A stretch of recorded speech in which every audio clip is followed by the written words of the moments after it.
And now for something completely machinima.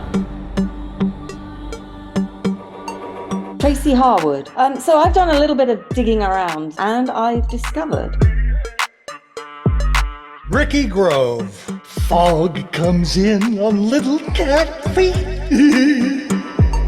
Phil Rice. This is the best film that I've seen all year and maybe ever. Damien Valentine. Use the machinima, Luke.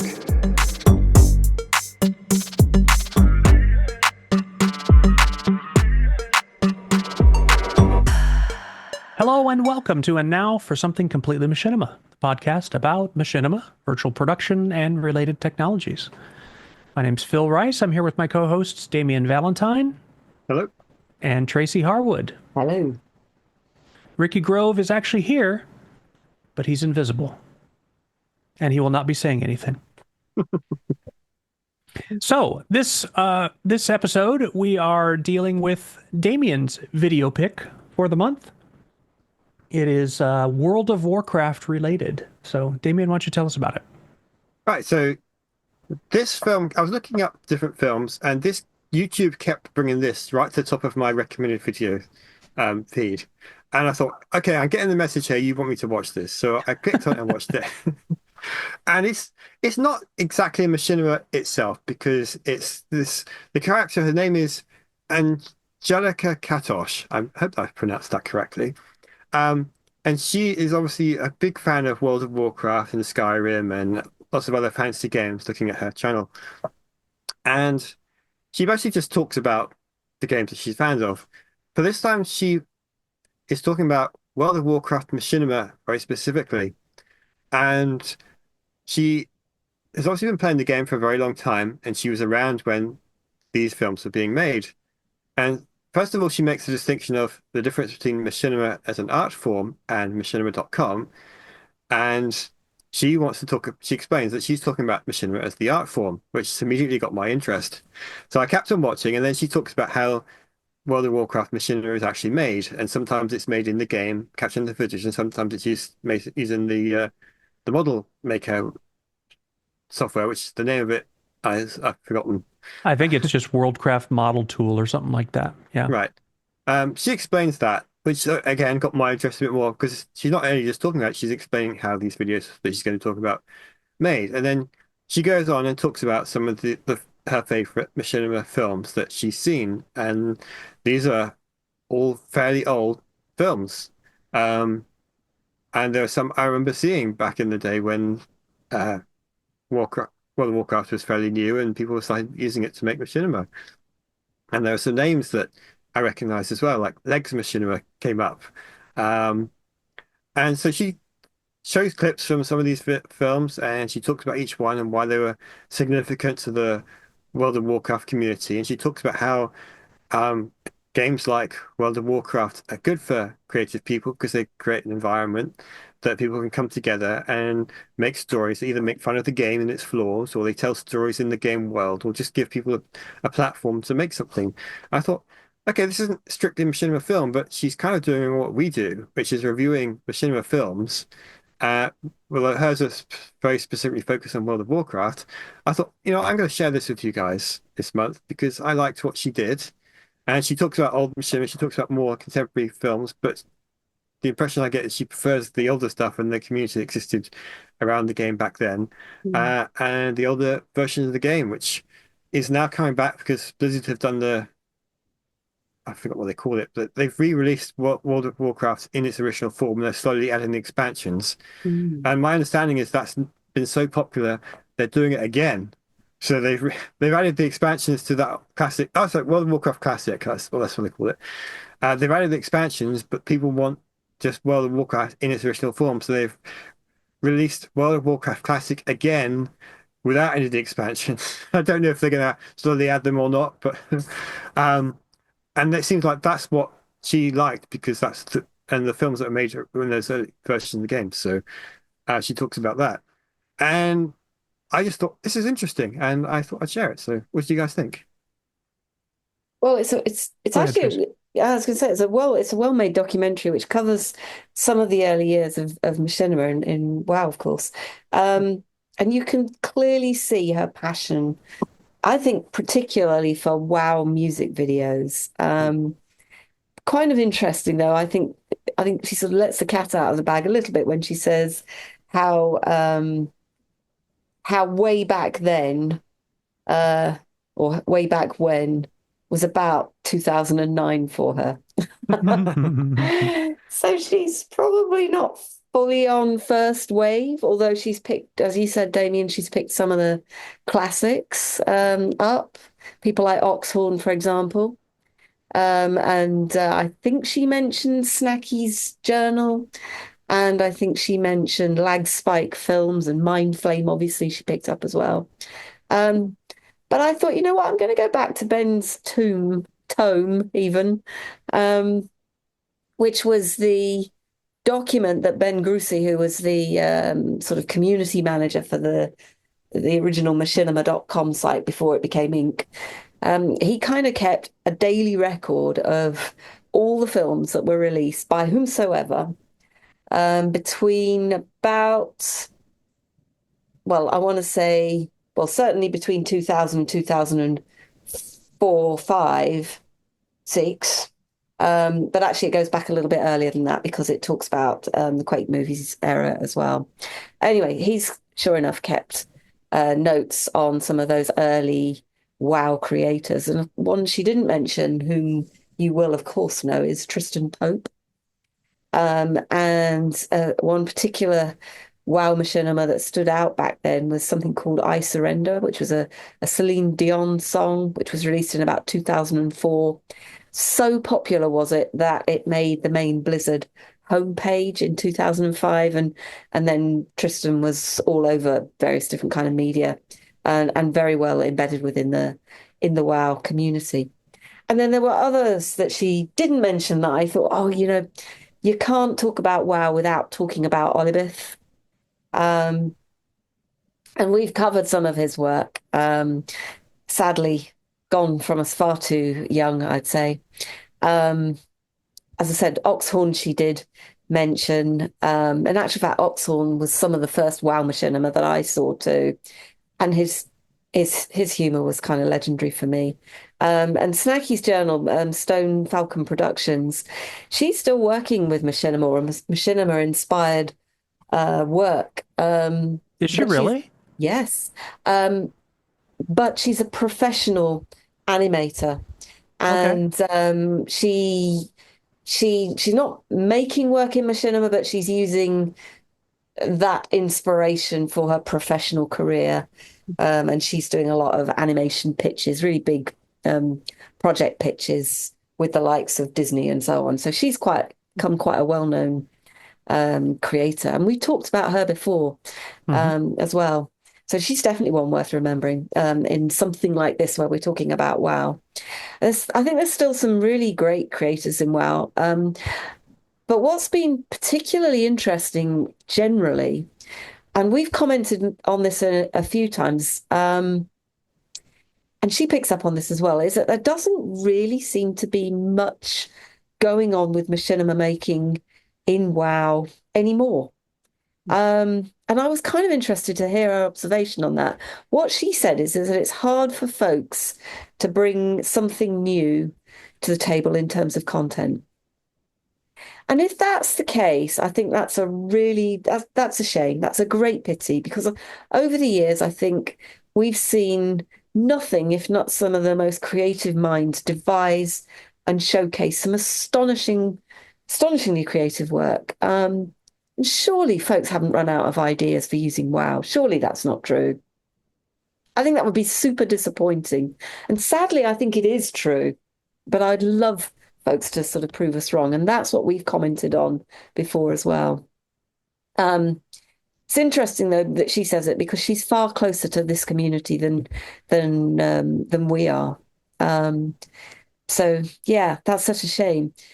I think what's kind of interesting is Microsoft bought Activision, did they not? Was it last year? Closed the deal last year for what, 69 million? It's got to be billion. billion. It's got to be billion because 69 million is hardly anything. Well, that's what I was just thinking when I'm saying that. 69 billion. Well, Good to God. us it would be a lot, but Right. Yeah. Well, 69 billion, and they're not encouraging the community to be creative with it. What the hell's going on here? I say to Microsoft and to Activision, get your shit together on this one, because the Machinima community were some of the most inspirational. They are the ones that put this on the map globally with a lot of folks. And it's a real shame that nothing else is happening on it. Yeah. And again, I will mention this here because these are separate episodes that we've talked about this on this month. And it's not strictly Machinima, but it is. And there, what I wanted to just remind you again is this documentary that includes Machinima in its kind of a reportage documentary sort of style. And it's a film that's been made by Benjamin Ray, or Ree, which has made the 2025 Oscars shortlisting, called The Remarkable Life of Evelyn. And by the time you sort of see this, we will, of course, know what the outcome of that Oscars process will be. I would love this to be the winner of that. You can see it already on Netflix, actually. It's about the life of a young man called Matt Steen, who's Norwegian, who had this terrible muscular degenerating disease, but who basically lived his life in this game. It's really uplifting, quite tragic and sad as well. So, she didn't mention that either. And I just think that's worth mentioning because it's one of the very few Machinima related films that have ever got to the Oscars. One of two that we talked about in our news episode this month. I've got a few links I'll share with some other creators. We reviewed Internet is for Porn a few months back. We reviewed Olibeth's Little White Pony Inn, which was remarkable piece of work. And I'll share Fixer's channel, Olibeth's channel, with you guys as well. And what else did I find? Tristan Pope's still got a channel, and there's his old Machinima is on there as well. Donkey's years. It goes back to 2004 Machinimas. And I think Baron Souston, was another creator that was quite well known as well. So yeah, there's quite a few of the original pioneering folks that are missed out in this. But I love the fact that she's got the heart of one of the original pioneering perspectives on the whole Machinima tape. It's great. Of the films she left out, I hope she makes another video and then she can cover them as well. So, well, I'm sure there's thousands that she's left out, of course. Yeah. That's the whole point, isn't it, of doing that kind of a film. But some of the classics I think she should perhaps take a look at.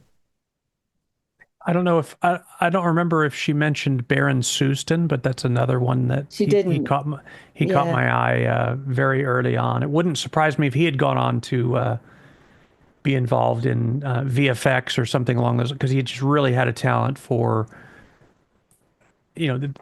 Warcraft as the starting point, but he would use a lot of Adobe After Effects, and what was the other tool that was big amongst those VFX guys back then? Combustion. Oh, I can't remember who makes Combustion, but After Effects type tools. It makes you wonder when talking about the question you raised about, is it possible for people to run out of ideas with it? yeah. Well, That's lame, isn't it? That's lame. Well, I'm gonna play a little bit of the devil's advocate here a little bit, or try to understand where that's coming from a little bit. If you think about some of the platforms over the years where the most Machinima videos were made, you think of games like Halo in the wake of Red versus Blue. True. Or Grand Theft Auto 5 in particular, just a plethora of videos. There's others. It's hard to think of any, though, that would compare in terms of volume of videos, Machinima videos that were made, than World of Warcraft. Yeah. Like when they were at it, when it was at its peak, they didn't even really have to have any awareness of any of the rest of the machinima community. Like some of them did, Mm. but their community was so huge and thriving. And the Warcraft movies, I think, warcraftmovies.com, I think was the site at the time, titles in the hundreds of thousands Yeah. of videos. Now that in itself is impressive, but add on to it this is a game that's a multi, you know, MMORPG. Yeah. That means, Damien, you'll correct me if I'm wrong here, but doesn't that essentially means there's no mods. You can't Yeah, right. really do mods, right? The extent of the mods are you can do things to change the layout of the interface and stuff like that, but that's about Yeah. it. But you can't do mods in the same way that you would a Source Engine game or something like that, or GTA for that matter. Yeah. So that's gonna create some kind of a boundary in terms of where you can take your creativity with it. Um, the Warcraft model editor or viewer, Warcraft model viewer, helped with some of that in terms of portraying things, but you were kind of restricted a little bit because of the nature of the game. And you would think that that's offset to some degree by the multiplayer aspect of it, the fact that this server infrastructure was there to get together large groups of people, and we saw many videos that Mm. took Yep. full advantage of that, right? And not all games have that, and it's actually quite hard for the right elements to come together to support that kind of machinima. Not many games nowadays even is that really possible on the kind of scale that you could do it with this game. So, but still, you're essentially everyone's working with the vanilla game. And while I'm sure that there's a lot of world building that went into it, and there's a lot of lore and a lot of creative minds, but I don't know, at some point, do you come to a point where it becomes harder to come up with something original to do? Yeah. I mean, who knows where that boundary is, but yeah, it's not shocking. I think part of what could be a renaissance there would be a new group of players Mm. with fresh takes, which is often the case in machinima, that someone new will come to an old game and see something the rest of us missed, right? And do something new with it, or just have a completely different type of commentary to communicate, or their own style of comedy to do, or that kind of thing. So, Yeah. yeah, there's some amazing stuff. Well, World of Warcraft, I never played the game. It was it was never among my favorite machinima engines, like even going back in the day. Just didn't appeal to me too much. I don't know how much of that, if I'm honest, was genuine genuinely being unimpressed with the aesthetics of the game, or if it was just, you know, I don't think the aesthetics of the game are what excited people about it. I think it was the community.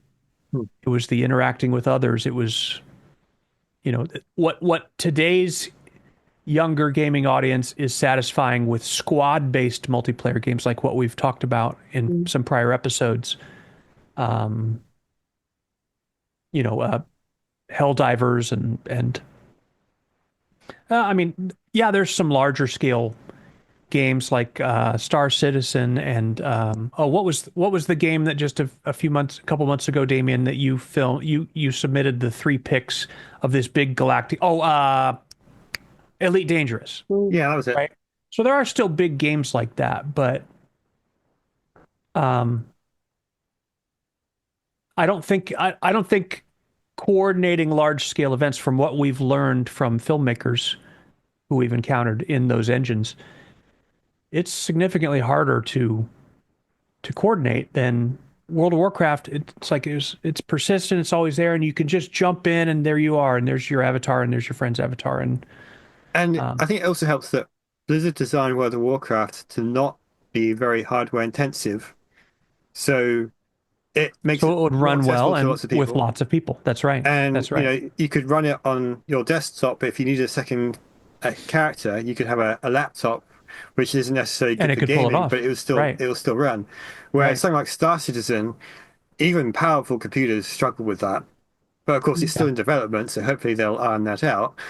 But it's because of the graphical intensity of that game, it's not going to. Also, the complexity of the game as well. Star Citizen is a space flight simulator, and they're going really hardcore with the flight physics and All the everything. details. Yeah. Yeah, Yeah. Games like that and Eve and all that, the complexity is, and for people who want that complexity out of a game, I'm sure it's just heavenly, you know? yeah, But you're right. It's not as conducive to the simpler game mechanics that made Warcraft just such a World of Warcraft such a fertile ground for just improvisation.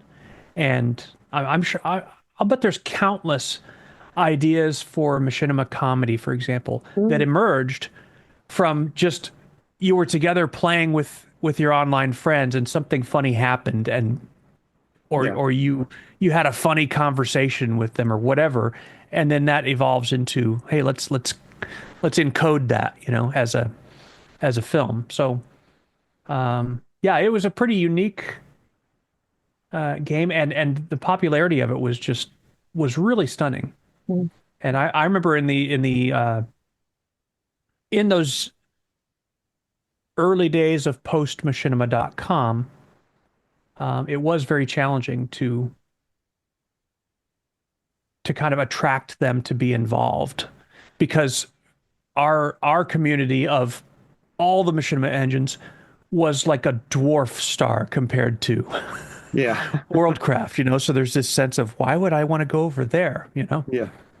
So there are some wonderful. Well, let me comment on the film first. It is, yeah, it's a really nice, uh, soft-hearted documentary from someone who clearly loved the game and their memories from it. And it's nice to have content delivered by, you know, you can throw a rock and hit somebody that likes to be cynical about games on the internet. It's nice to find somebody who is just a nice, seems like a really nice person and is just a fan, you know, so they're not out to criticize Blizzard or, you know, they just loved the game and they love their memories of it and they're just sharing. I don't know. There's something about the purity of that that really comes through nicely in this video. And even though the subject matter isn't one that, like, it's not something I have personal experiences to connect with it, but I enjoyed watching it. I had no trouble finishing it. It's a not a short video, but I had no trouble watching it just because it was, there was a sincerity there that was appealing. Yeah. There are a lot of really solid World of Warcraft machinima films in the Machiniplex archive, which will include a link to, or if you search our channel, you'll find I made a trailer for that a couple years back. But it's a collection we've got over on Vimeo that is these films, and I'll just name some of them. So if you wanted to search for them, you could. Daniel Wasilek made a film called The Demise, which is arguably the most beautiful thing that was ever made with World of Warcraft. Let's be honest. It's incredibly gorgeous. It's kind of this, it's this mostly wordless, almost Shakespearean tragedy of a love story compressed into a few minutes. It's just beautiful. He made use of the Warcraft model viewer a lot with this, and wonderful use of silhouette in strategic points in that film. It's just gorgeous. So that's one worth looking at. What else we got here? Jason Yeah. Choi, Yes. Riot Films, Edge of Remorse, which he made pretty much exclusively Mm. in the Warcraft model editor. That one's just I think that's one of my favorite Warcraft yeah. films.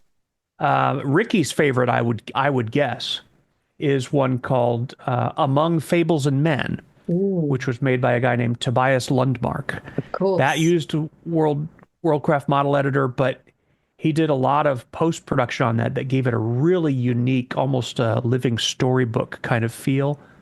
Gorgeous. Gorgeously done. Is that everything?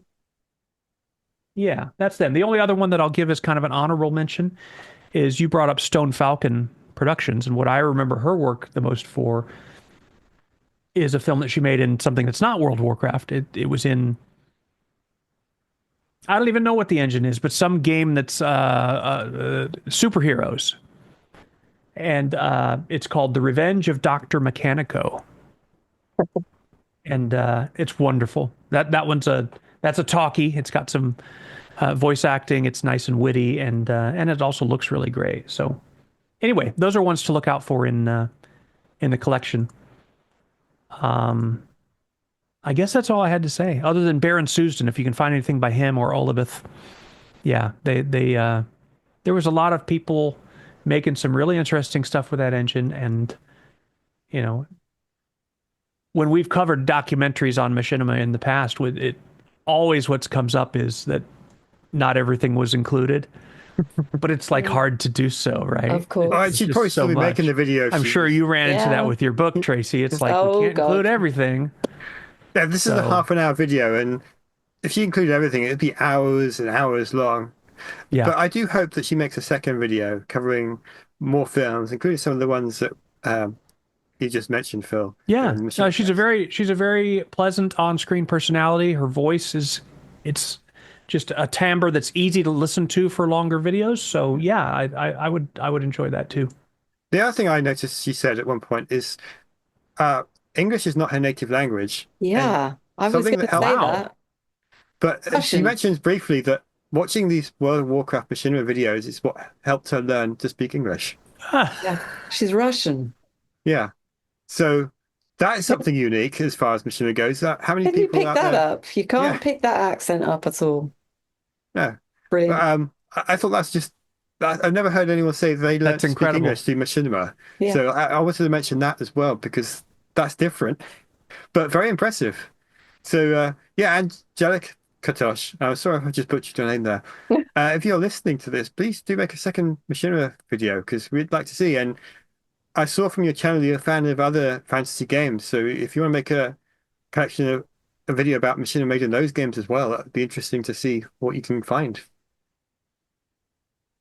Yeah, you figure there's actually some games that she covers on her channel that we don't see much from. Mm. I don't think we've ever had anything from Skyrim or Elder Scrolls or anything along those lines. And they've got to be out there. Yeah. Something other than just Let's Plays. So yeah, interesting. Didn't Hugh do stuff in Elder Scrolls? Did he? I don't know if he ever like officially did. I know he experimented in a lot of different things. I think they're hard games because they're single player only. I know Oh, there's Elder okay. Scrolls Online, but like Right. Skyrim and Oblivion, they're single player only, so it's hard to. You can't really control other Be very characters. challenging, right? Okay. But it'd be interesting to see if there is. Maybe next month I'm going to look up Skyrim Machinima and see what I can find. Well, I think that's that. If you have any comments on what we talked about, feel free to drop us some feedback at talk@completelymachinima.com or leave us a comment wherever you've heard or seen this episode. So on behalf of my co-hosts, Tracy and Damien, and Invisible Ricky, have a great afternoon or evening or morning. We'll see you next time. Bye. Bye-bye. Bye-bye.